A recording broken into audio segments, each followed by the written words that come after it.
I used to think rejection would feel louder. A fight, a slammed door, something you could point to and say, that's when it happened. Instead, it was paperwork. When my parents refinanced the house to invest in the future, my college fund quietly became part of my sister's expansion plan. She had talent. She had drive. She had what my father called vision. I had a part-time job in a suggestion that I learned to be practical. No one threw me out.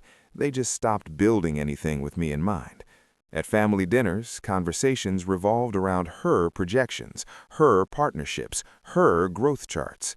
When I talked about my work, small contracts, modest gains, it was treated like a hobby. My independence was framed as distance. My silence became confirmation that I didn't need them. It was easier to let them believe that leaving wasn't dramatic. I moved cities for a job. Calls became shorter, then occasional, then transactional. Birthdays were texts. Holidays were if you can make it. They told relatives I was doing fine. That word did a lot of work. I built my company the slow way. No flashy launches, no headlines. I reinvested everything. I learned from people smarter than me. I made mistakes that cost me sleep and money, but they were mine. No one redirected my risk. No one softened my falls. The first time I crossed 7 figures, I didn't celebrate. I just adjusted my projections and went back to work. By the time my sister's company was featured in a business magazine, I already knew what the article didn't mention: over-leveraged loans, rapid scaling without infrastructure, loyalty hires over qualified executives. I'd seen the pattern in other firms. I recognized the optimism. My parents called it brilliance. The collapse wasn't sudden. Vendors went unpaid. A lawsuit surfaced. Senior staff left quietly. Then the bank stepped in. I found out the same way everyone else did, through a market notice about restructuring discussions. I read it twice before I felt anything. 3 days later, my mother called. Her voice was careful, like she was approaching a stray animal. "We've all made mistakes," she said. "Families should come together in moments like this." She didn't ask how I was. She asked what I could do.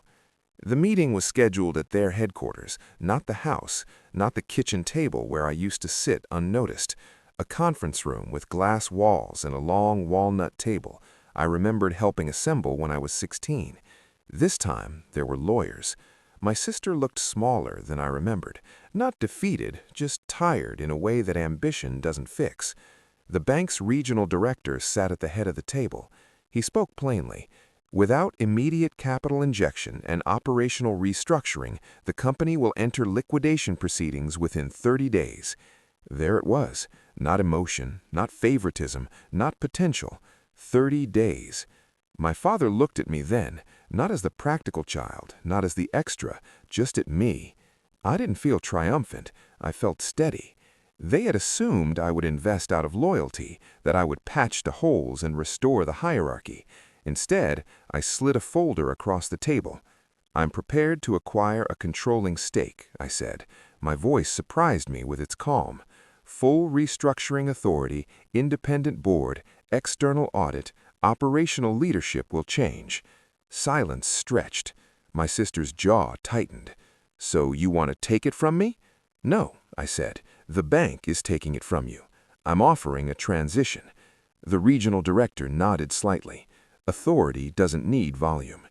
My mother started to speak, something about fairness, about everything they'd sacrificed, but the lawyer interrupted her gently to clarify the numbers. Fairness wasn't a category on the balance sheet. Control shifted in that moment, not because I raised my voice, because the documents were on my side. They asked for time. I gave them 48 hours. When they agreed, it wasn't dramatic. There was no apology, no confession of favoritism, just signatures.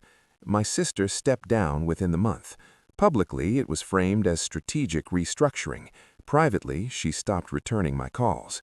I didn't fire her out of spite. I placed her in a consulting role with limited authority and clear oversight. She lasted 6 weeks before resigning. The company stabilized over the next year. We closed unprofitable divisions, paid down debt, rebuilt vendor trust. Some employees who'd left returned quietly. At the first profitable quarter under new leadership, my father visited my office. He looked older, smaller, in ways that had nothing to do with posture. "You've done well," he said. It wasn't an apology. It wasn't praise either. It was an acknowledgement that could have been offered years ago and wasn't. "I did what the company needed," I replied. He nodded, as if that was the entire story. We don't have family dinners anymore. Holidays are polite, careful. My sister and I speak through intermediaries when necessary. My mother avoids business updates and conversation, as if pretending the shift never happened will make it less visible. I saved the company. I did not restore the family. And strangely, that doesn't ache the way it used to. For years, I thought success would feel like proving them wrong. It doesn't. It feels like no longer needing to. When I walk through the headquarters now, employees greet me by name. Decisions are debated, not dictated. Performance is measured, not assumed. I am not the afterthought in the room. That's enough. Not revenge, not reconciliation, just enough.